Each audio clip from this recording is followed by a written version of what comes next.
Welcome on behalf of our students, faculty, and staff to the original campus of Montgomery College. The Takoma Park Silver Spring campus is where this all began, and this fall we'll be celebrating our 70th anniversary. So please keep an eye on your email box and in other forms of advertising, and join us for some of our celebratory events. We'd love to have you.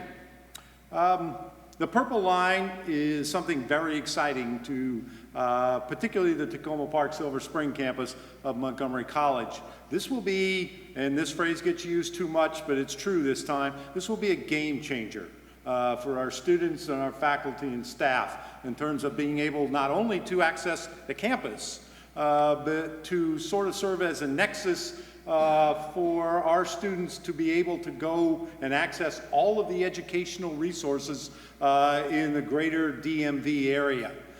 So it'll be a piece of cake for our students to walk 4 blocks up Fenton Street, hop on the Purple Line, and be at our #1 transfer destination institution, which is UMCP. It'll be equally as easy for them to hop on and go the other direction, jump on the Red Line, and head for a couple of other of our destination transfer institutions, George Washington University and Georgetown. So our students go all over the place in the local area, and this will make it extremely easy for them. It will also make it very easy for my faculty and staff to get here. Some of you may have had interesting adventures parking tonight. We have about 1,230 spaces to serve 7,800 students, 300 faculty and staff. So that means I have to turn over each parking space on the campus 7 times a day if everybody drove here. Now our students are smart. Over half of them commute via public transportation or carpool. So the Purple Line will be a huge advantage for Montgomery College. I predict that our enrollment may possibly explode because of the Purple Line. So our students are fired up for this. When I tell them it's a few years away, they go, because they want the Purple Line now. So thank you all for coming. Thank you, Brad. And Brad has been on our board longer than I have, so we greatly appreciate everything he does for us and for our community. So I'll briefly introduce our panel and then our keynote speaker. So from the panel, Chuck Lattuca from MTA is the Executive Director for Transit Development and Delivery, and this panel probably represents a chance for him to catch his breath briefly after the sprint that MTA and MDOT have been to get the Purple Line through the Board of Public Works and the small remaining run they have left for getting to the full funding grant agreement and the financial close. We are planning to have Councilmember George Leventhal, who is from Montgomery County and is Purple Line Now co-founder and has been a long time aggressive advocate for a project and has worked long and hard to make sure that Montgomery County will get the benefit of this. The term game changer is overused, but is very appropriate here. And a good portion of the 90,000 people who will gain access to transit within a half-mile of their homes will be in our county. In addition, Dr. Qingbin Chue, or QC, is an academic expert at the University of Maryland. He is an associate professor for civil engineering, and he's done a lot of research on public-private partnerships. So he'll fill us in from a broader perspective on the key arrangement that's helping to deliver the Purple Line. Our moderator, Martin Caro, many of you should be familiar with from the radio and has been a long time cover of these issues. And he'll ask the questions, and there'll be a Q&A period at the end of the panel discussion. And finally, that brings us to our keynote. With a dramatic introductory music. So Secretary Rahn, or Pete as he insists, is, I'm told, one of only 4 officials that have been Secretary of Transportation in multiple states, or leaders of the Transportation Department. He was in New Mexico, the head of Highway and Transportation. In Missouri, he was head of Department of Transportation. And in Missouri, in 2009, he won Governing's award for delivering under cost and under time I-64 through a variety of innovative means. And we're all crossing our fingers that he'll get his second award from governing for his delivery of the Purple Line. Thank you, Secretary Rahn.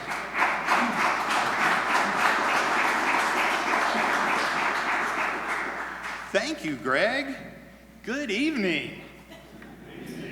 You know, it's great for me to finally be here. I've been invited previously, and the problem was I couldn't actually tell you anything while we were in the procurement. And so I hope you understand. It's not that I don't like all of you, it's just simply I was prohibited from saying anything that would have been of any interest to any of you. So let me jump into this. How long am I supposed to speak? How long? So you have until 7:10 if you ask. 7:10. Wow. So I will speak very slowly. Maybe there's a chance for some questions as well. But you know, it's hard for me to believe that I've been now involved at an executive level of DOTs for now 21 years. And as I look back in 1995, January of 95, Governor Gary Johnson had asked me to serve as Secretary of the New Mexico DOT. And I didn't come from state government. I didn't come from politics. I didn't come from transportation. And I was very much an illogical choice, which I've learned at that particular point, that was quite useful for me to be asking a lot of questions about why we do things the way we do them. And I have tried to keep that same attitude ever since, although it's harder and harder the longer you've been in any kind of an industry to keep that fresh view. But based on the looks I get from staff, I think I'm still succeeding, because I get these looks and it's like, you're crazy. We don't do that. And it's like, well, I think maybe we're going to try. But I would share with you just very briefly I do remember, so I come into state government, and what I learned was that acronyms are secret code words that people in government use. That way we all know who's on the inside and who's on the outside. And so for me, I'm having the opportunity to be briefed by staff, and somebody would say, well, iced tea requires us to do this. And I said, iced tea? And they said, yeah, it's the Intermodal Surface Transportation Efficiency Act. It's where we get our federal money. And then it would come with a rolling of their eyes, like I probably should know that and remember that. And we went through any number of more acronyms and more initials, and we got into things like RevStep. So in New Mexico, that was the Revenue Stabilization and Tax Policy Committee. And then we would deal, of course, with NEPA, right? And we had a point where I just said, you know what, it's obvious I'm an outsider when I keep asking what these acronyms mean. So I had just made the decision that I was going to quit asking, and I would just act like I knew. And so about the third time I was told that NHTSA said I was supposed to do something. I'm thinking, NHTSA, National Highway Traffic, oh, that's NHTSA, that's NHTSA, so what's NHTSA? And so I finally just said, look, what's NHTSA? And what's that stand for? And I get this blank look back, and they said, that doesn't stand for anything. That's John Nitzel. He's an engineer in the basement. So there's a learning curve as you go through all of this. And for those of you who have been involved in Purple Line now for 14 years, you might want to do away with now and just put sometime. Purple Line sometime is the thinking when you had to start, because 14 years is a long time for any group of people to stay focused on a project like this, although obviously there are believers in what this project can do. And I have to tell you, I'm one of those believers, even though I am new to Maryland. You may know that I just started in January of 15, and I've had a learning curve here myself. So when Dr. Stewart says UMCP,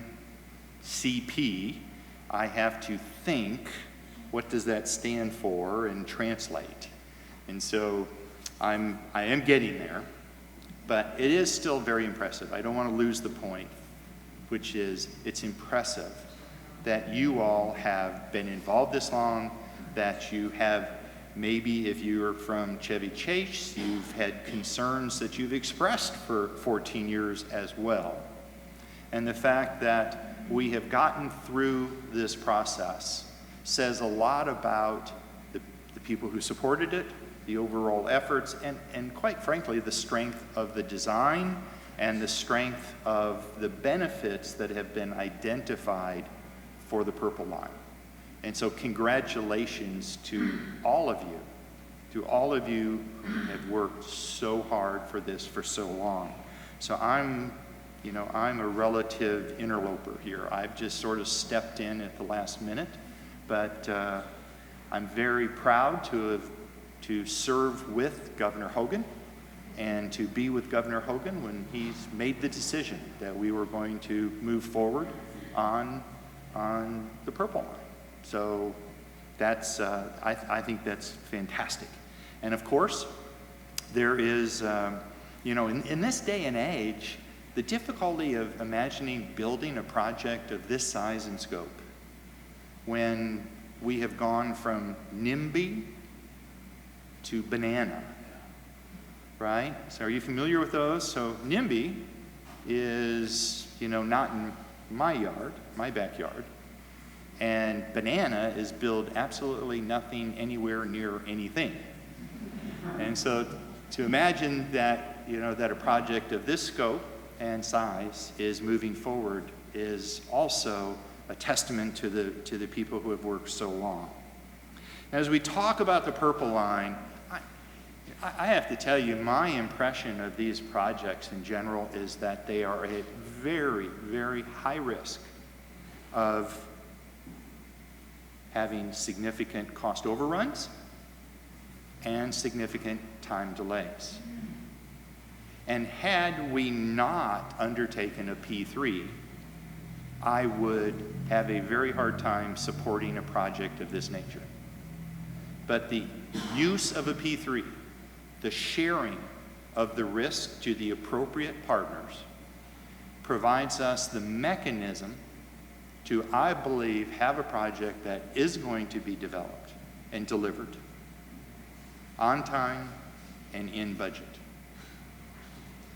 And we have assembled for our side within MDOT and MTA a powerhouse of qualified people who know what they're doing and know what they're watching out for, and you're meeting some of them tonight between Chuck Lattuca, Tom Holleran, and others. So we have the right people to ensure this project moves forward correctly. We also have an incredible team that's proposed on this. And I'll get into this in just a short while, but the fact is that Fluor, Meridian, and Star America Fund, as the big players within the P3, have all worked on major transportation infrastructure projects, not just in the United States, but in different configurations around the world. And they've delivered. And I am further encouraged by the fact that Fluor is also the lead on the Denver Eagle project, which is being opened tomorrow, and I believe it's on time and in budget. So I have more confidence that we are not going to see the kinds of cost overruns and the kinds of time delay that projects like this, when not handled correctly, when you don't have the right team in place, can expose states and localities to. So I move forward with confidence. Does it mean things can't go wrong? No. But the likelihood of them going wrong is much, much less with a team that has been assembled here for this project. So I have been asked to talk about, the Purple Line and where are we now. So we are in Silver Spring, Maryland. Okay, so we have made, significant progress on this project, right? Starting back in the election of 2014, Governor Hogan said, I question both the Purple Line and the Red Line and the amount of money that we're spending on transit versus where he believes money needs to also be invested in roads and bridges that in his opinion, have been ignored for too long. And so that certainly put a cloud over the projects. And as he assembled his cabinet, I received a call out of the blue, sitting in New Mexico, to come visit with him to see if I'd be interested. Obviously, the answer was yes, I was interested, and had the opportunity then to start immediately on an evaluation of the red and purple lines. And I started with the Purple Line because it was in procurement. If all of you remember, the P3 procurement was already out. And so it didn't leave much choice in what we were going to look at first. It needed to be the Purple Line. And we started in on it, and we were looking at various options. I can tell you that the governor had told me that at a projected total price that we were using internally of $6.2 billion, the governor has said, I will not agree to that project. He also said that the counties that benefit from this in particular needed to increase their support, and I absolutely want to know that the federal funds are going to be available. That's the conversation I heard behind closed doors, and that's the conversation you heard out in front of the TV cameras. That's the one thing I have to tell you about Governor Hogan is I've never heard him say anything in a closed meeting that he hasn't stepped right out in front of the cameras and said. He's as transparent as you can be. If you want to know what he thinks, ask him.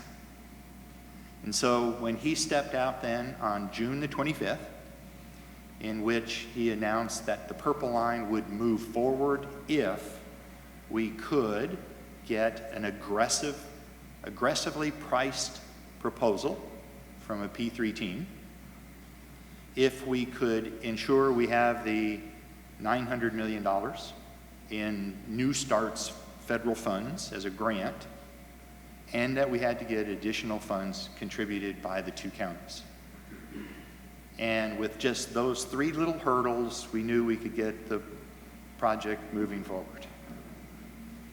So what I can tell you is the first call that I made for county support was to Ike Leggett. And of course, I had been lobbied heavily by George and others, and Roger Berliner.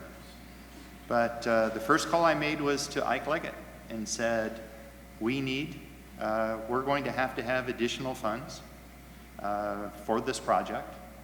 Ike had already met in a closed door session with Rahn Baker and Ike and the governor to talk about how important this project was to the two counties. Those conversations had an impact on the governor. And so from that, an agreement was reached for an ask that Ike would be asking of the council. And the next call to Rahn was we had to go back and forth several times, but we ended up with a good number as well. And it wasn't that he wasn't supportive, but the fact is the financial situations in Prince George's County are different than Montgomery's. But anyway, both of them stepped up. So that we checked that box. The $900 million from the feds, we do not have an absolute signed in blood agreement with the feds yet. And I'll explain why that is. But I am, again, very confident that we will have that. And then the last piece was to get aggressively priced, proposals from one of the 4 teams that was bidding. I did hold 4 fingers, right? I always hate that when I go 4 teams, but I had met with each one of the 4 teams, and I had told them that they would have to come in with an aggressive price. They would have to cut hundreds of millions of dollars out of their proposals. We've received 4 proposals, which was a good sign that there was still that kind of interest in the project. And it was obvious that one of the 4 teams listened to the conversations we had had. And so their proposal, which you all, I'm sure, know the figure, it came in at $550 million less than our projected costs.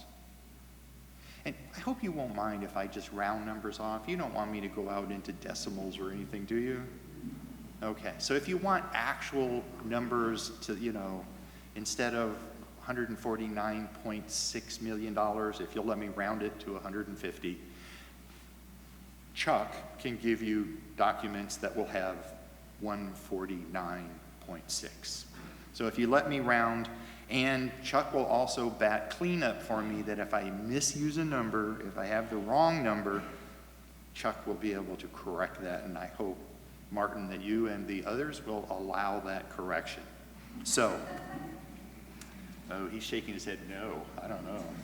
So the process is that we went out with a P3 request, so an RFP to teams to propose on the proposal.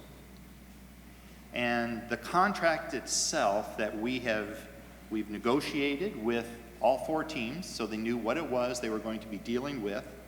If they won, the contract they'd be signing, and it is 867 pages. How much? 894. Thank you. 894 pages.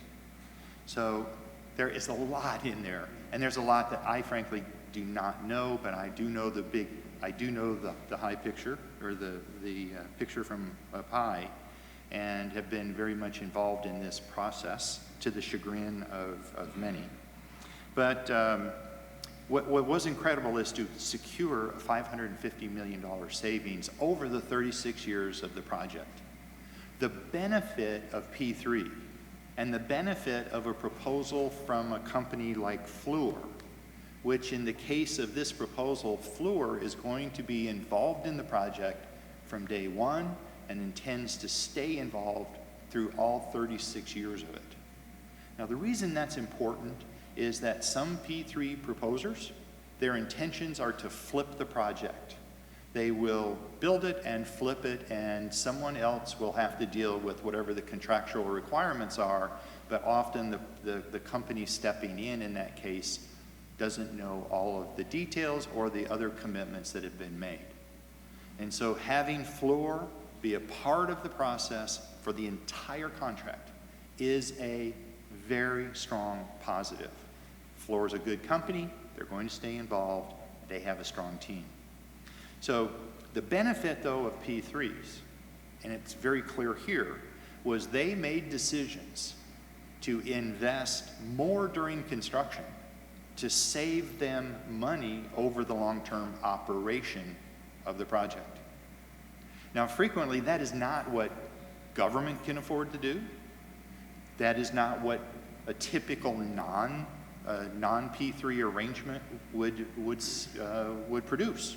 You would see corners being cut to reduce costs with no concern about what it does to the long-term operation or maintenance of the facility. The good news here with this arrangement is that Fluor and their team have made investments up front that deliver a project that costs less to operate and will be more reliable than would traditionally occur within a system like this. So big benefits. So we accrue the cost savings over the 30 years of operation. So where where we are at specifically is we have now gone through, we've selected a proposer. We have posted their contract and summaries of the contract, and they were posted for 30 days. They had been submitted to the legislature for their review. They have been submitted to the comptroller, to the state treasurer, and the governor's office for total review. And I can tell you they've had a lot of people scouring those documents. And the decision that was made on April 6th, is that done?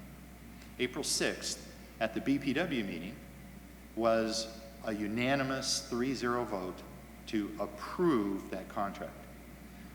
They voted to approve that contract at about 10:40, and at 11:05, I signed the contract across the street for a total of $5.6 billion in payments during that period of time.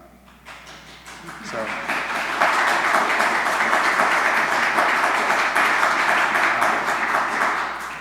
I would just add, I don't sign $5.6 billion contracts every day.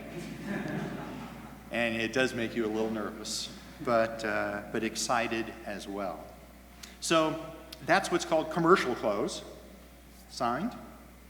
And the next step is that they will go to financial close, and that is expected the first week of June. Financial close refers to those banks and lending institutions and investors that have secured loans or lines of credit that they got pledges when they submitted their proposals back in December, had a 180-day commitment that they would hold those amounts and those credit interest costs. So the first week of June, financial close will represent the actual signing of the financial documents in which the money or the authorization for that money moves from the financial firms over to the Purple Line Transit Partners team, in which they can start drawing down. Now they have to put in place $140 million of their own money that will be at risk. Now what that means is if the Purple Line were to fail financially, their $140 million is at risk of being lost to them. That's the money that has to then go back to pay whatever those losses may be. And then the last step after financial close is that in July, there will then be the signing with the Federal Transit Administration for the full funding agreement. And once we have the full funding agreement signed, that is when there's the commitment to $900 million in New Start funds invested into the project. Now, so far, there have been 2 years of appropriations of $100 million for each of 2 years. The President's budget has a request for $125 million in appropriations this coming year. So the project doesn't get $900 million up front, but it gets it annually as it's appropriated. And to date, there has never been a full funding agreement that has not been lived up to after it's been signed with the federal government. And so that's why there was not a great deal of concern about whether that money would show up or not. So those are the steps that we still have to go through. But have we given a limited notice to proceed yet? We did that at the commercial close. If you notice, I'm looking over here a lot. I'm trying to get an indication from him if the way I'm remembering these numbers are accurate or not. And if all else fails, I'll look over here and see. But so a limited notice to proceed. So the Purple Line Transit Partners have been given notice. they can start on those activities that they're going to need to undertake to start the construction of the project. Our anticipation is that with the full funding agreement signed in July, that we will see construction take place before the end of 16. We will see the whole line open to service no later than the spring of 22. I can tell you, both these folks and a whole bunch of other keep telling me, don't say that, just say it's going to be open the spring of 22. I like to think a little more aggressively than that, and so for me, it's no later than the spring of 22.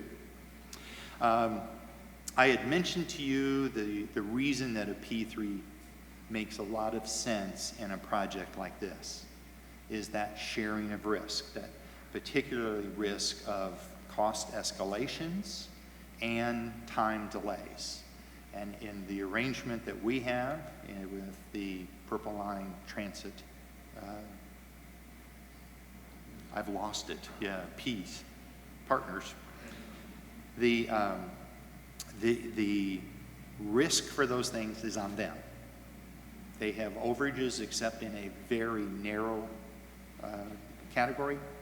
The risk is on them. If prices escalate, it's on them. And so if they are late, there are penalties for them being late. Those same penalties, different penalties, but still penalties, apply if they do not perform according to the contract.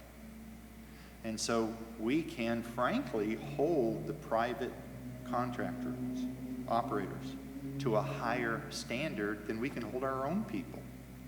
And so I believe that we're going to see the level of performance on the Purple Line will be something that people will point to with pride as to how a transit line should be operated. Now, you've seen, I hope you took a moment to look outside in the hall at what the cars are going to look like. And they are, I believe, quite attractive. I believe it will be something that adds to the overall impression of the experience that riders will have on this system. They are designed to be very efficient. Again, we did not prescribe to the proposers on how they were to move riders within the system. However, what we said was on a performance basis, they have to move 2,200 riders an hour. And so they could propose in any manner to reach 2,200 riders an hour. And in the case of Purple Line Transit Partners, their approach was a very innovative single car that's 135 feet long. That's very large, but it's modular, it's more reliable, and gives more flexibility for their use. So again, another positive that we certainly would not have included in a proposal that we were putting out ourselves, but allowing the private sector to make their choices as to how they were going to reach their proposal. You know, I've been watching this clock back here, and it's actually stopped. My remarks would have gone a long time here. So I'm noticing Martin get a little antsy here, so I could tell that I was getting to the end of my time. But the partners are good. We are not inexperienced with P3s.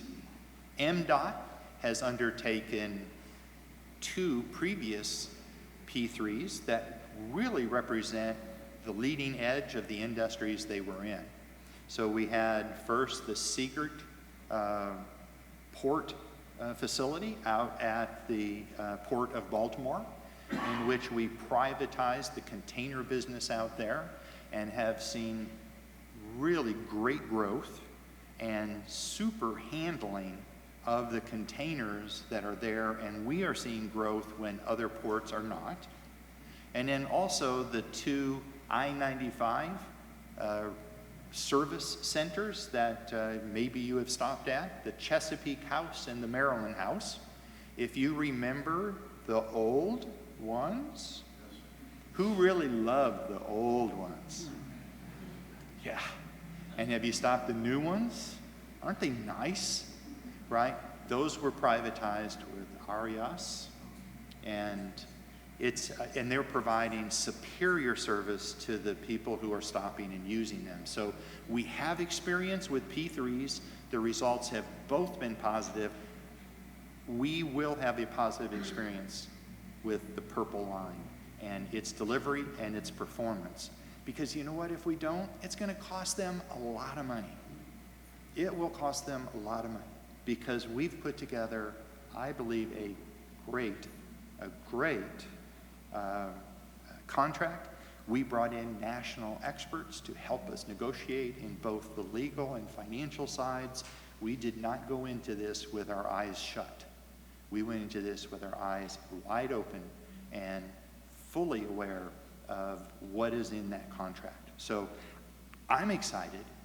We've got so many innovative pieces to this. This is going to be a nationally recognized and nationally award-winning project when it is done.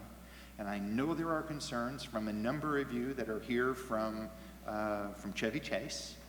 And we are committed to working with communities, and the partners have, we had a requirement in here for an outreach person to work with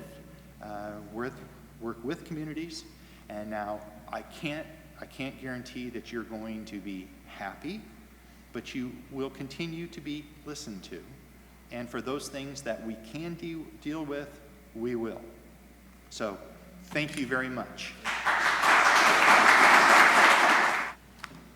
All right, everybody, thank you. Thank you, Secretary Rahn. Thank you to Purple Line Now for having me come here and moderate this panel discussion. And maybe even if there's a question directed at Secretary Rahn, he may want to answer it as well. But we're going to stick with our panelists first. Dr. Tree from the University of Maryland, George Leventhal, Montgomery County Councilman, and Charles Lattuca from the MTA, who deals with the P3 office. So I may direct a question at one of you to start, but all three of you are welcome to try to answer it, even if it's not in your area of expertise. So let's start with the academic first, Dr. Tree, and let's build off of some of what the Secretary was discussing. P3s, this is only the second public transit project to receive a P3, so there aren't a lot of case studies we can look at to see if these things work. What do you think of that? It's a tough question. So we don't have many P3 projects in the United States, but international-wise, there are many good examples that demonstrate the value there. And in fact, this is the one question that the federal government also asked that, does really P3 deliver value for money or not? And we did a study, and unfortunately I cannot share that presentation. It's a lot of slides there. But you will see that, the Purple Line Now organization will share that presentation, and you can see overall, just for the past 15 years, for all those P3 projects, we compared with traditional design bid build projects.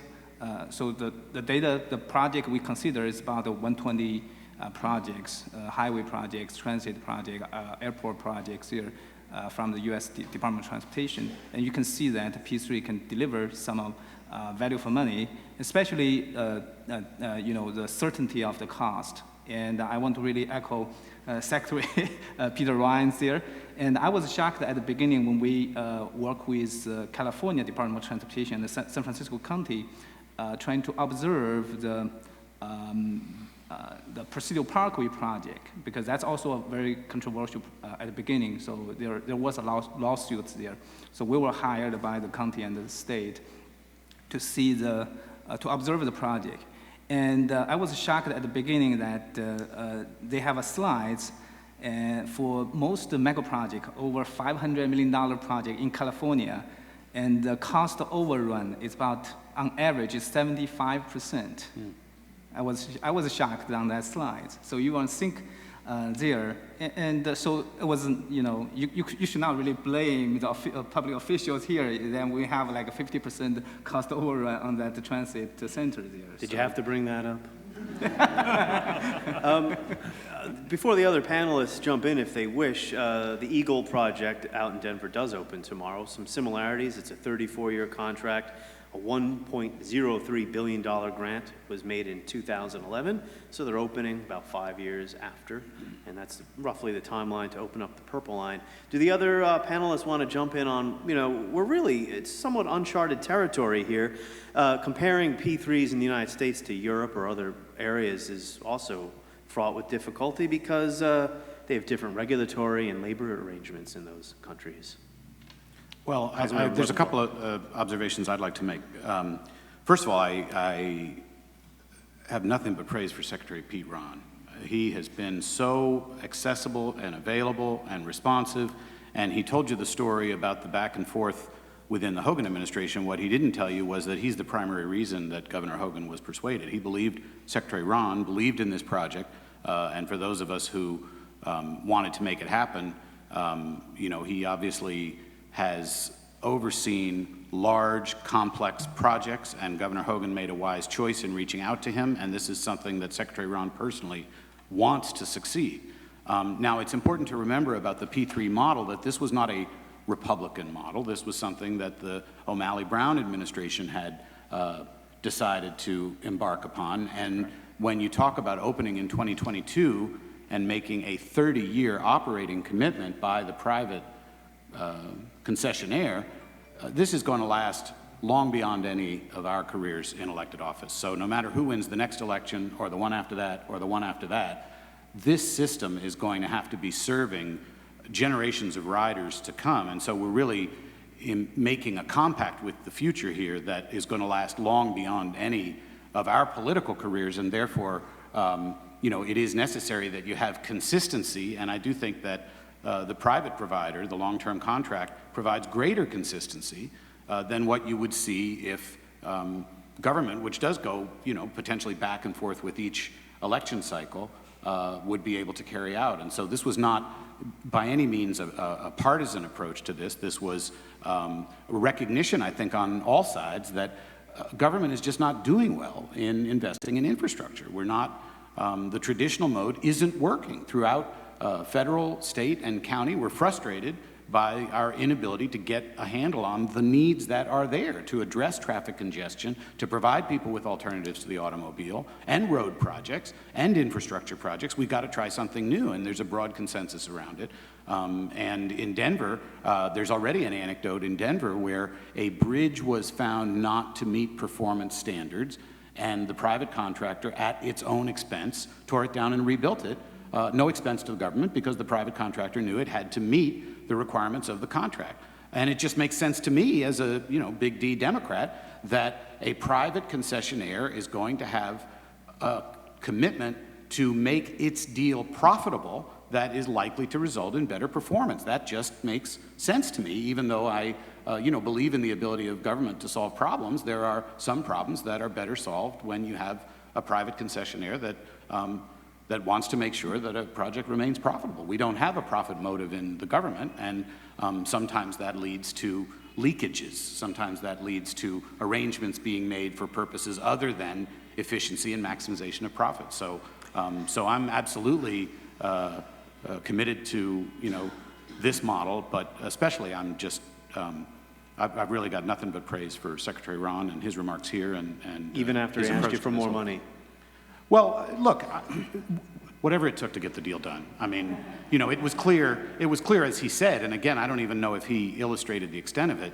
This was not a project that Governor Hogan was friendly to, and he had to be persuaded by the local officials and by his own transportation secretary. And if it took the counties ponying up some more money, it is true that the counties are going to benefit substantially, and we agreed to it. Yeah, pardon my New York sense of humor, Councilmember. Mr. Lattuca, why don't you go ahead, please. I agree with Councilman on many points. First of all, a big project like this needs a champion. And the last administration had its own champion, but in the Hogan administration, Pete Rahn's been the project's champion. And without Pete Rahn, we wouldn't be sitting here today talking about what we're talking about, building a Purple Line. So I'd like to congratulate him again for being a champion of the project.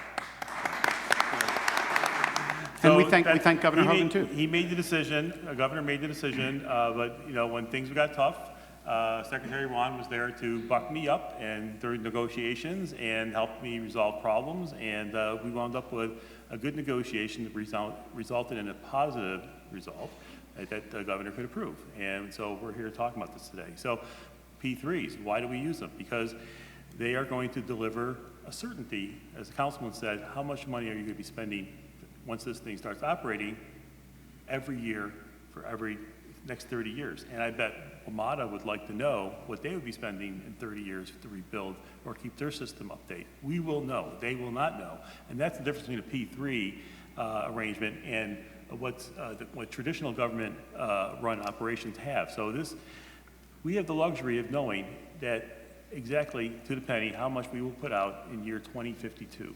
And that is great for all future governors and how they have to budget, and future transportation secretaries and how much money they have to spend. And again, the risk is on them. If their trains come in, are delivered late from the manufacturer, it's on them. If they don't meet on-time performance, they get penalized, and the state takes a little bit of money off their availability payment that they get every year. And then if the trains aren't clean, they also get penalized. So there's a lot of protections in a P3 that you don't normally get, and these will be, you know, monitored very closely, and when we administer this contract over the next 30 years, and you will have a consistent quality for this system and its operations and its on-time performance, its cleanliness, and how much it will cost you for the next 30 years. And I think it's a great way to go. So if I may ask a follow-up, being that I am a reporter, but public transit in general is facing challenges everywhere, and there are, I don't know if there's any certainties with some of the items that you raised. For instance, you're banking on strong ridership. We also, now of course, we can sit here and say, well, we can't take any risks and you never build anything, right? There's risks no matter how you proceed, but ridership forecasts, and we can get into how those assumptions have risen over time. The real estate market, I mean, look what happened in Tyson's Corner with the Silver Line, right? The real estate market went pop, and ridership on the Silver Line is only about 65, 75% of first year projections. Now, that's a project that's supposed to be here for many decades, so it eventually could work out as the building continues in Tyson. So why don't you tackle a couple of those, and then we'll move to the other panelists also can address those issues. Sure. So the ridership is, you know, generated from computer models. That's the local metropolitan planning organization model. And, you know, it is based on what we think the population growth is going to be, the number of people employed, you know, students, and the density for the next, you know, 30 years. And so we put all these numbers to the model and come out with a number, and we hope to achieve these numbers. Economic development-wise, I think that we are already seeing a lot of activity and getting a lot of requests to us, to me, in my office, and the Secretary's office, from developers saying, when is it going to be done? What's going to happen at this station? What's going to happen at that station? People are looking to relocate their businesses closer to the Purple Line, or come to Maryland because of the Purple Line, or stay in Maryland because of the Purple Line. So we are hearing a lot of buzz from the developers. We know that, especially on the residential side, there's already plans, I understand, to build some new residential housing units because of the Purple Line in the Chevy Chase area. Okay. So I think you're going to see a good return on the investments made by the counties. Okay. Yeah. Dr. Tree, as an academic who's looking at this, though, public transit's facing a lot of challenges, and projecting its future is rather difficult, no? Definitely, that's true. So, I mean, if you can project how the stock market runs tomorrow, you'll be a billionaire already. So, in talking about projecting, you know, ridership for the next 30 years, of course, there's a risk. So, it's one single big risk in P3 project: revenue risk, ridership risk. So, the key here is that you know, how you can really you know, share the risk between public and private, and that's I think the value that P3 can bring in, and because you know, people have different expectation. That's number one, and people also have different tolerance level on the risk. So you could really, you know, through the P3, you can really design this in a better way. So sometimes, like this Purple Line project, we take availability payment model, and some others you probably will take a real toll model, so that private company takes all risk over 30 years. So it's basically how you design the P3 there in a more efficient way. Mr. Leventhal, did you want to? Sure. I mean, I think the strongest indicator is the interest of the 4 different bidding consortia. They're not in business to lose money, and so they were willing to take the risk, and they stuck with the process and had interest in being selected as the concessionaire, despite a great deal of uncertainty after Governor Hogan's election. There were months that went by, and each of these consortia had invested a lot of their own resources in responding to the state's RFP, and they stuck with it because they thought that there is a big payoff. So any one of them could have walked away and said, it's too much risk now. We don't know, new governor, new financing. They're asking us to comb through what we already submitted. They're asking us to shave costs, and yet not one of them walked away. They all stuck with it until the Purple Line partners were selected. And that, these companies they're no dummies. They think there's a payoff at the end. Okay.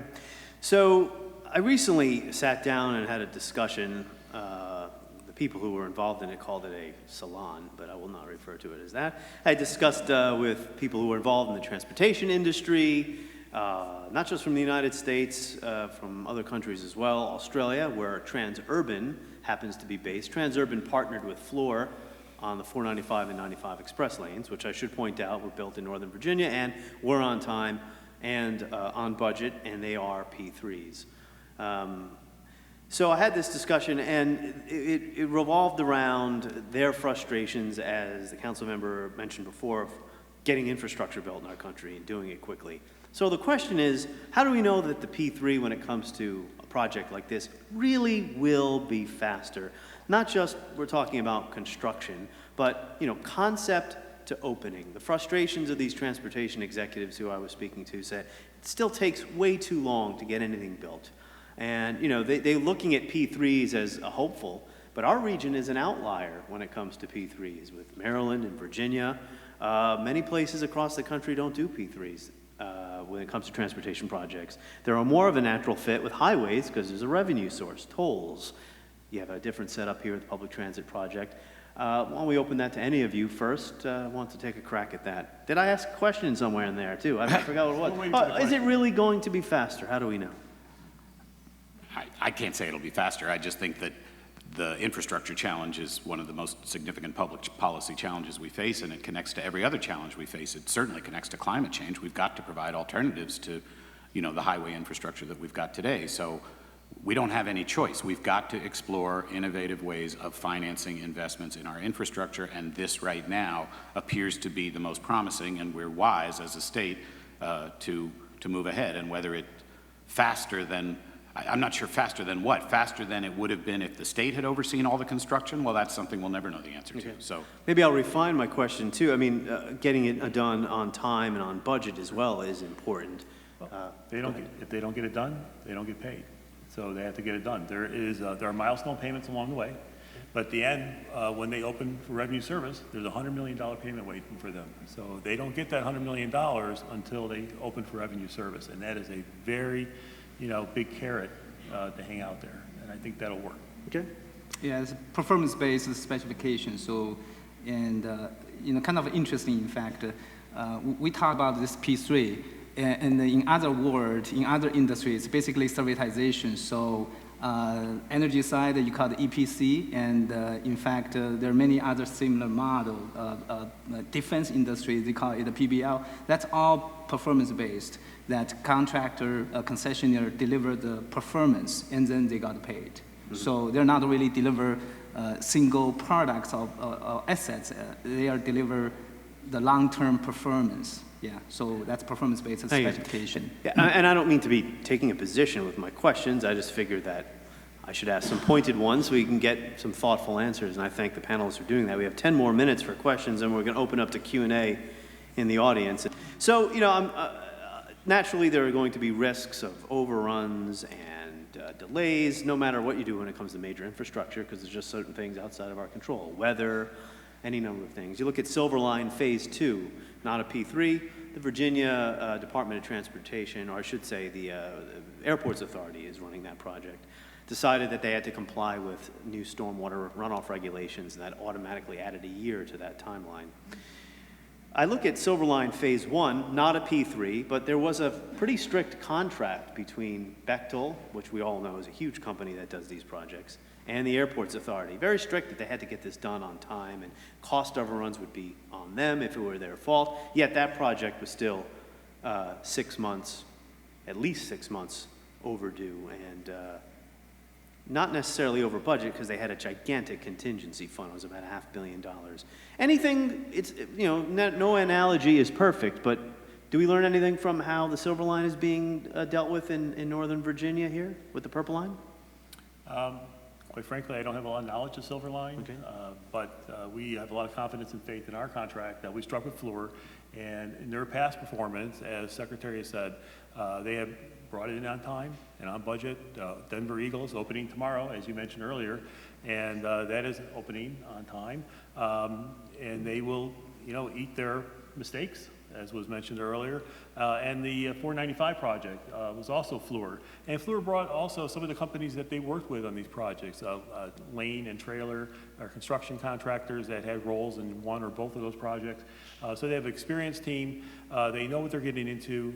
I believe that they worked the hardest on their proposal of the 4 teams. That's why their pencil was the sharpest when it came to the numbers. And they are prepared to stick it out for 36 years. None of the other teams are. That we thought were going to be with us for 36 years. They didn't state it up front like Fluor did,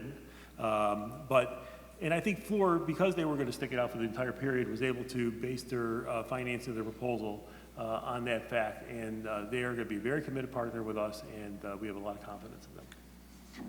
Yeah, I would say, you know, the first lesson learned there would be, you know, P3 doesn't really apply to all projects here, so it doesn't really apply to red line here. We have to really conduct some value for money analysis to determine whether this is a good P3 project or not. And in fact, the FAST Act mandated the US DOT to do that for all, you know, mega projects there. So that's one. And second here, I would really want to say that P3, I mean, if you want to use the P3 to deliver mega projects here, and we have to really focus on 3 things. One is, you know, early delivery. Can the P3 really deliver the project early in terms of shorten the construction, design construction period, and also early start of the planning and the design. So, and you know, especially if you talk about Virginia, those Midtown Tunnel project, Heartland 395, and those projects and $2 billion projects. And if you take a look at that, this size of a project, it's hard for the state to do that project because it use up all the capital budget for the entire you know, agency there. And the Purple Line is also 25% of the what is that? The capital investments there for the MTA there, right? That's correct. So I mean, you really free money to do more other projects, and that's also the benefit typically that we haven't really considered. It's a good point. Here, go ahead, Doctor. Yeah. So second, this early delivery. The second here is better delivery. So you have a better project, in fact, most of the time because they're committed to do, you know, to maintain this and deliver the service for long term. So and they trying to really bring in some innovations there, and you can see many of those examples on those P3 projects there. And third one is the long-term commitment, which is very important. And because you have the sufficient money available to maintain this, you don't really run into an aging problem anymore, especially for these assets. And that's the you know, example we see on the Presidio Parkway in San Francisco. And that Presidio Parkway was built 73 years ago. And there's no significant or sufficient money available to do that maintenance and rehabilitation there. And because of this, and for the next 58 years, they're locked in. They have the sufficient money to maintain this. So that's a long-term commitment. Excellent points. Thank you for that. We have a time for, let's see, well, one more round with the panel. All of you have raised the issue of the struggle with getting infrastructure done fast that we desperately need. I mean, this is the new world we're living in now. The state simply doesn't have $2 billion to spend, and for a lot of reasons doesn't want to get into the public transit business of having to operate and maintain and have a workforce to have to deal with as well. State employees, you have contracted out, the concessionaire. But that also raises labor issues as well. I noticed that Jackie Jeter from the Amalgamated Transit Union is on your board. She's not very happy with some of the private concessionaires in our region, namely people who are running the DC circulator bus, whose wages are dramatically lower than Metro bus operators. Is it too early to start talking about that one, labor issues and the concessionaire? And that's one way to save money on these projects. You have lower labor costs, correct? Well, they're going to pay prevailing wage. Okay, so they will get prevailing wage. And, they're, and when the project. Just lean forward a little bit. I'm sorry, they're going to pay a prevailing wage, and then when the project does open up, the shop is going to be, there's a labor peace agreement that's required to be signed by the concessionaire that would allow unions to enter and talk to the employees about unionizing their maintenance facilities, for instance, where the concessionaire plans to have more than 200 employees. And we're encouraging them to use, to work with labor and hiring and to help build this project. So I don't think it's an unfriendly environment. I think it's an open environment. There's no project labor agreement per se on this one. Okay. But there's where we are now. All right. I wasn't aware of that with the prevailing wage. In D.C., the district was able to get around a 1965 federal law by subcontracting out the DC circulator service and get away from having to pay prevailing wages, and that's why there's a large disparity there. Any final thoughts before we open it up to the Q&A as you look ahead to this? I've been picking at it a lot and asking you to touch on some concerns. What are some of the aspects of this project and the P3 agreement that the public is not aware of that are positive? Why don't you go ahead, Councilmember Leventhal? That the public is not aware Yeah. of. I probably wouldn't be aware of them if the public wasn't aware of them. Yeah, So, that's right. I mean, Maybe something that the news media I will just say that has overlooked. I'm confident that this system is going to be enormously popular. I had the opportunity last summer. I attended the National Association of Counties Conference in Charlotte, North Carolina. And in Charlotte, before the system was built, there was resistance from some neighborhoods through which the light rail would run. And now that they've built about 2/3 of the projected system, those neighborhoods are saying, we want you to go all the way to the university. This is tremendous. We want more. Ridership has exceeded expectations. There's development all along the route. You see lots of housing being built at the light rail stations. You see shops and restaurants that are locating there. It's been just a tremendous asset for that community. And, you can say the same thing about Denver. You can say the same thing certainly about Portland. You can say the Los Angeles light rail system is successful. So, this is not something that you can see examples of where ridership has exceeded expectations, where the investment has paid off, where it's brought communities together, where it's revitalizing aging neighborhoods, revitalizing corridors, and certainly in our region, just the convenience is going to be tremendous. Just as one example, it's going to revolutionize access to the University of Maryland, and that's why President Lowe has said the university is all in for the Purple Line. It's going to transform access from NIH to our flagship public research university. It's going to provide access, for students, for faculty, for parents, for Terps fans, and that's just one example. It'll do the same thing for New Carrollton. It'll do the same thing between Bethesda and Silver Spring. So it's just going to be a tremendous feature, tremendously convenient, and even the folks in Chevy Chase, I'm very confident, will ride it, use it, benefit from it, and decades from now, they won't even remember what the controversy was about. It'll just become a great feature that enhances our quality of life. Yeah, thank you for pointing out the ridership issue. Catherine Shaver at the Washington Post has done some interesting reporting about light rail and transit projects that have come in much higher than ridership expectations. Some have been lower, but some of them have been significantly higher, and to the delightful surprise of those who invested in those projects. Mr. Lattuca, why don't you take a shot at that one? Something that's been overlooked about the P3 aspect, or any part of the project that you'd like to emphasize right now? Well, I think that something that people may not know, and we have some examples on the easels out there, are that the concessionaire brought a lot of innovative ideas. So they brought in a idea for the Bethesda station where we've used jet fans to evacuate any smoke, if any occurred, out of the station, rather than having a large fan tower going up through the middle of the Apex building there. And that helps us save money. It makes it more constructible. They brought in a new design for the elevators for the Bethesda South entrance, which changed the whole constructability of the project. So we were able to start that elevator project earlier and get it done earlier, and that helps a lot. There are also some issues with Silver Spring. So we have Silver Spring out there. We have a nice rendering out there you can take a look at. And it moves the Silver Spring Purple Line platform to the rear of the transit center instead of putting the Purple Line in between the tracks in the front of the transit center. This is going to make the project way more constructible. It's going to generate a lot of cost savings. We're not going to have to stop rail traffic every few hours in order to build or lower steel into the area. We're going to make it much more less of an impact on real estate. So there's buildings we were planning to take down that we won't have to take down now, like 1110 Bonifant. That building was supposed to be taken down. So that building will stay and then stay in productive use and still continue to pay property tax to the county. So that's a $11 million savings for our project, and we needed all these savings in order to deliver the project in a way that the governor could approve it. All right, thank you.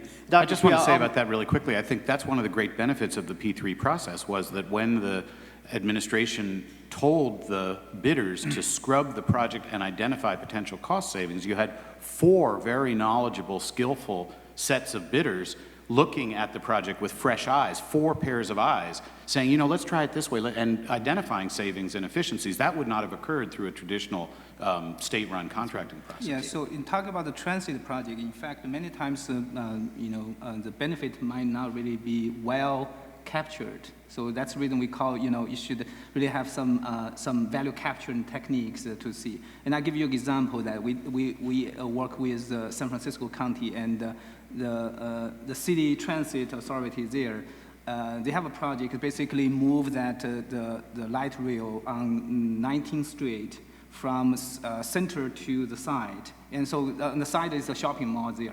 It's kind of interesting that the city transit authority at that time, so they were doing that project, and it was very interesting because the local community, basically the restaurant and also those communities there, and they want to really donate $60 million to do that project, for that project, to move the light rail from center to the side so that can promote their business there. So those kind of things, they were not really thought about at the beginning. And that's the reason they also ask us to see whether there's some value they haven't really realized and how can they really capture. And like this Purple Line projects, it's 60 miles there, and there could be many good opportunity potential there.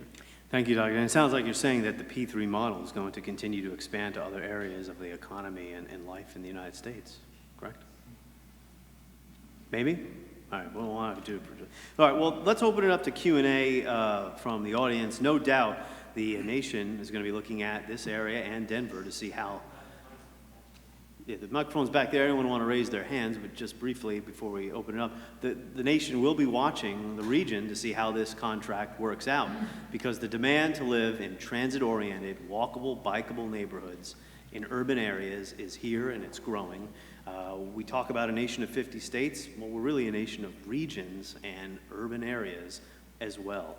And that's something that, transit-oriented development works in our region, so this is fertile ground for a project like this. So, Q&A. Whatever else I might think about how the Purple Line project has proceeded over the last several years, I want it to be built. I want it to be successful. A couple of quick comments. I also think that it's not too early to begin planning for the extension of the Purple Line south and east of New Carrollton, which I don't think is being done. It should be done across the bridge and through Northern Virginia, so that we can have what the image I first saw when I joined the Action Committee for Transit, that completely circumferential rail line around the District of Columbia. that Okay. planning should proceed. I do have a question. I don't understand the details, had hoped to learn more than I have thus far tonight, the financial details about the P3 implementation. One question, what happens if the Purple Line partners bring the project in at the cost that they have indicated, agreed to do? What will be their profit? And in the absence of them doing it with the P3 process, why could not government have done so without assuring a profit to the private sector? Thank you. Well, I mean, public transit doesn't turn a profit, but I'll let you gentlemen go ahead and answer that. So what is their profit? They, I don't know exactly what their profit's going to be because it depends on a lot of things. They have, they're going to receive a payment from the state, and they have to do a lot of things with that payment before they get a profit, I guess. So it depends on, you know, they have warranties that have to be paid. So if they have to pay a lot on the warranties because things were deficient, then they're going to lose money, a little money out of their profit. You know, they have to pay any escalations that they may encounter during the life of the project, whether it be through construction or operations. So they do have some profit. I don't know exactly what it is, but it's going to have to be taken out of the availability payment that they get every year. So if they manage the contract really well, they'll save some money. If they don't, they're going to lose money. So I think that's, I don't know exactly where it's going to be, but I think that's something that probably we're going to find out as the project moves forward. Any other questions?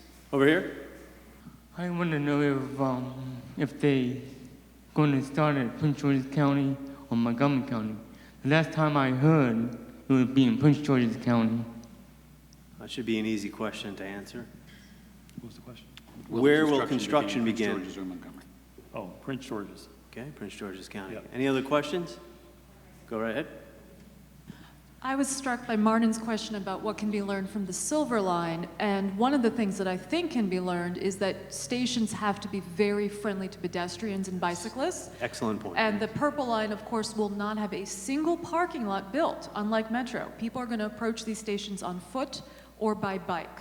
And I was just curious as to, unlike Greg Sanders, for example, I have not read all 900 pages, so I'm hoping you'll allow me to crib from you a little bit. What can you tell me about MTA's approach to make sure these stations are extremely, not just pedestrian convenient or accessible, but basically make sure that people on foot and on bike can really get in, are comfortable, feel safe, and look forward to walking to that station and use it. Most of the platforms are about 14 inches high, and they're all have to be ADA compatible. It's a very strict ADA laws in this country, and they will be compliant.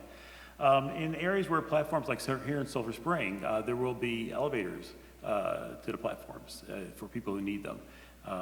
There'll be escalators in certain parts of the system. So where there's elevated stations, there'll be elevators and escalators to help people get up and down. And but in the more residential type of stations, there'll be just very small platforms that should be very easy to use. That's right. Metro estimates, I forgot the numbers off the top of my head, they've lost so many potential riders on the Silver Line because of lack of sidewalks in Tyson's Corner. Show of hands, how many people have been to Tyson's on the Silver Line? Okay. Have you gotten out of the station and behold the 10-lane highway that you need to get through two light cycles to cross? It's got a ways to go. I do want to, could I just, in response to right Ronit's point though, that one of the greatest things about the Purple Line is that it connects existing metro stations. And so while it's true that the state has not contracted for new parking at Purple Line stations, at the Bethesda Metro Station, the Silver Spring Metro Station, the College Park Metro Station, and the New Carrollton Station, there's abundant adjacent public parking, so that if you're accessing the system at any one of those large existing transit hubs, there is substantial adjacent parking. And quite frankly, the county is making more than $87 million investment in the Bethesda South entrance. That investment by the county is going to help people avoid a 2-block walk to where the entrance is now to the red line. So if it wasn't for the county's investment and faith in the project, we wouldn't have that great connection there. That's right. Sidewalks and bike lanes will boost the ridership, not parking spaces. In the back. 2 questions, if I may. One is, will the Purple Line open all at once, or will it open in segments as construction is completed along the line? That's the first one. And the second is, will there be any special design features for bicycles, assuming they're allowed on the cars? And like in Portland, you can hang a bike from a rack, which is a very nice feature. So the answer to the first question is yes, all at once. And the answer to the second question is when you walk outside and you look at the renderings of the train, you'll see that there should be a picture of where the bicycles are going to go. So these are going to be very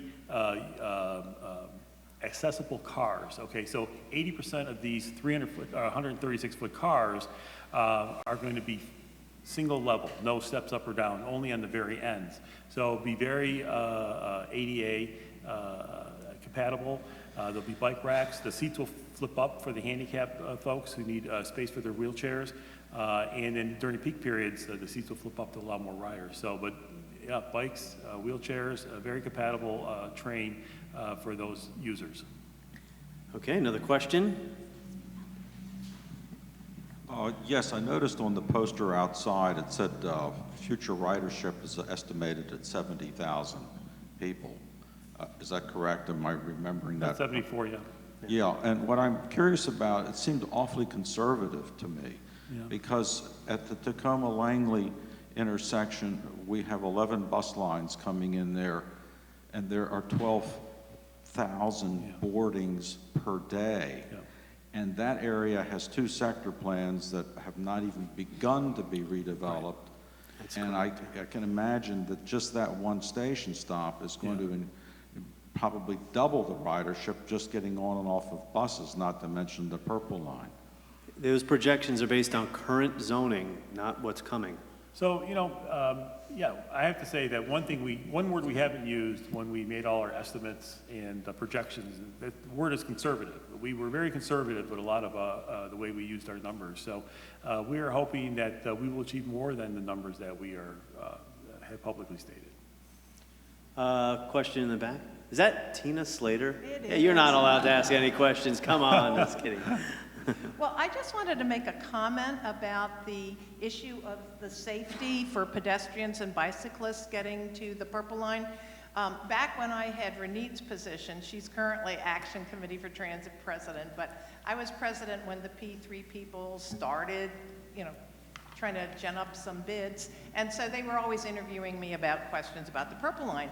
And I remember distinctly one concessionaire, and I have no idea if they were the ones who won the bid in the end or not, but they were talking to me about they had to make it easy to access the station for walkers, for bicyclists. They wanted to put up wayfinding signs because they said that their profitability would improve with increase in ridership. So they were going to do everything they could to get as many riders to the stations as possible. So I wanted to pass that along.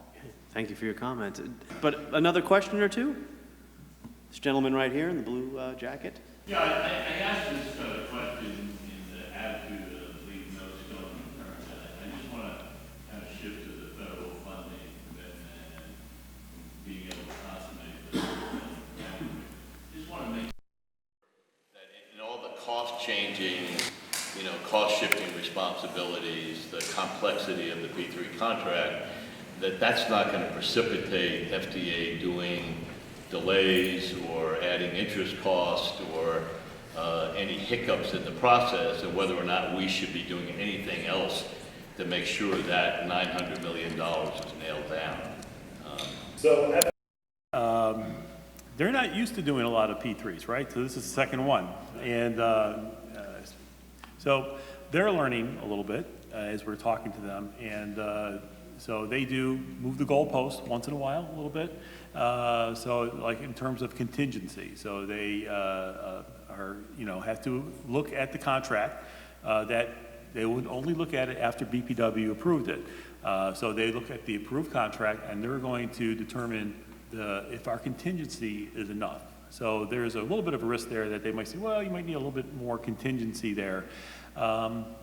Or there might be a little bit of risk that they might need a little longer to study it because they might not understand something and we have to kind of explain it to them.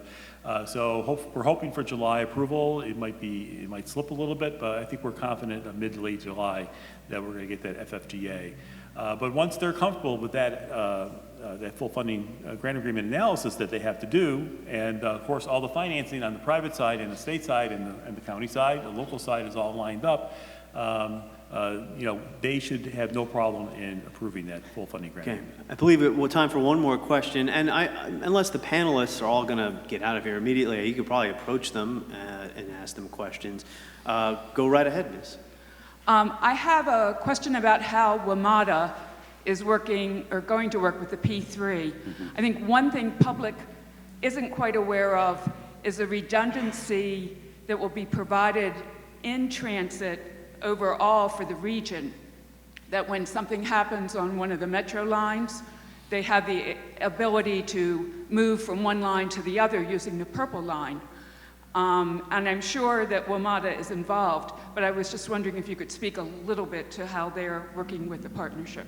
So WMATA has, Secretary Rahn and I have met with the WMATA new general manager, Mr. Wetmore, and he has given us his commitment that they're going to cooperate with us fully on the Purple Line because there's a lot of interactions on the construction side and on the design review side that we have to conduct with them. So that is, we sense a lot of cooperation there, and he did assign a very high-level staff member to kind of be the leader for the Purple Line issues within WMATA. The Purple Line is going to generate a lot of benefit for WMATA. We think they're going to get a lot more ridership out of it.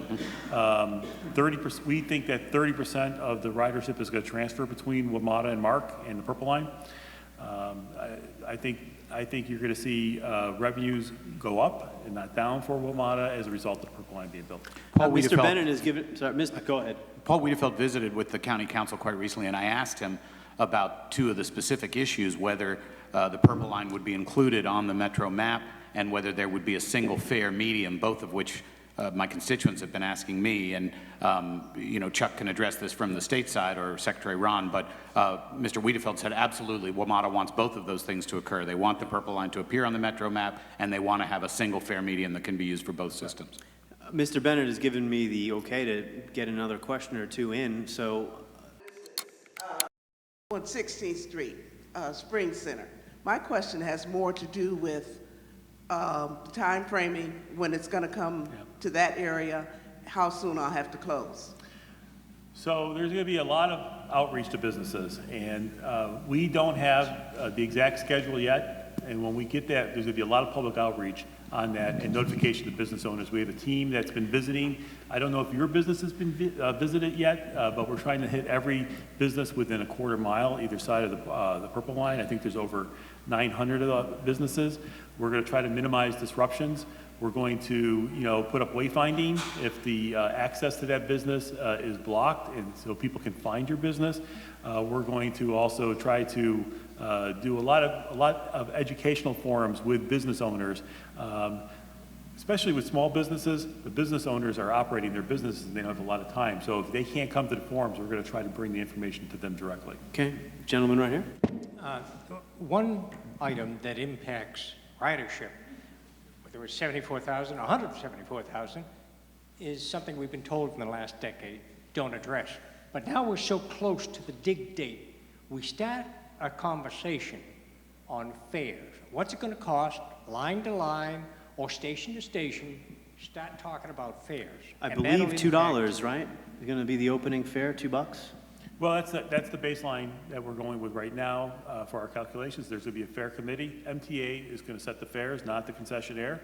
And we'll be doing some citizen advisory outreach on that issue too. So, right now, where we are is at this $2 to start with. And that has to be decided when it's done, if that's going to be the actual fare, but that's what we're assuming at this date. Some of these responses, and I guess that we'll wrap it up on that note, have brought to mind another issue that we touched on. I keep smacking hacking into this microphone, I apologize. We've touched, I'm Italian, you know, the hands are going. We touched on only briefly, and that's, you know, the difficulty of infrastructure and all the different pots of money and the arrangement to get this built and all the different funding sources. My goodness, there got to be a smarter way to do this. We have the federal pot of money, the state, the private, the counties, 2 counties involved. So, Secretary Rahn, I don't know if we can address that maybe afterwards, but thank you to the panelists for your expertise. Thank you. And thank you for indulging my questions, and Ralph Bennett's going to wrap it up. Thank you, Martin. Please join me in thanking Martin for refereeing this. Clearly the finest broadcast transportation reporter in the Washington region. Good evening. My name is Ralph Bennett. I'm chairman of the board of Purple Line Now. Purple Line Now these days is really a little like a camel wandering around the outside of a tent, trying to find a place to put its nose. And these forums are enormously revelatory to us. And we're delighted that you all have been willing to come. I have to tell you, I teach a course at the University of Maryland called Sustainability at the University of Maryland. And David Allen, the Director of Transportation Services, spoke to my class on Tuesday. And he revealed to me that the university has been promised a construction start on the campus 1 year from now, the spring of 2017. That was terrific to hear. Real construction start. I have a shovel on my lapel for that reason. I also appreciate the question about the extension of the Purple Line. I recently testified for the West Bard Sector Plan, and I know it's a good idea to start thinking east and west because I was booed when I suggested that West Bard would be a perfect location for a Purple Line station on the way to Tyson's Corner. So I say that by way of appreciation to Purple Line Now and Action Committee for Transit as the legacies of the Sanders family, 2 of whose members are so active and valuable to us now. This is a moment of jubilation for them, of course, but for all the rest of us who worked for this project. I also want to thank Christine Scott for helping put this on, along with Brad Stewart, the landlord, and of course Greg Sanders, who is our media specialist and makes all this happen. So I want to thank you again for coming. Stay with us. This is the second of a number of forums on this subject. The next one, I think, is going to deal with experiences from other cities with light rail and P3 partnerships. So the first one is in College Park. It was terrific, really excellent enthusiasm on the part of the people at the university and the town. We are trying to give a megaphone to this process. There's one particular megaphone we'd really like to see, and that's marks at the stops. People don't know where the stops are going to be. So we have some acquaintances who've made some efforts in that regard. We will really welcome additional help there. Also, both counties need to step up and start talking about the last mile, which Ronit alluded to. The planning that is necessary to make the areas around these stops reasonable places for other than people in automobiles, for whom the entire world is optimized. It's got to change. And we also have an effort at the University of Maryland. The Purple Line Corridor Coalition will be issuing a compact which relates to the general issues of development around this whole project. It's the only organization that looks, beside MTA, who looks at the transportation, of course, that looks at the community consequences of this project on the entire diverse community represented by the Purple Line Corridor.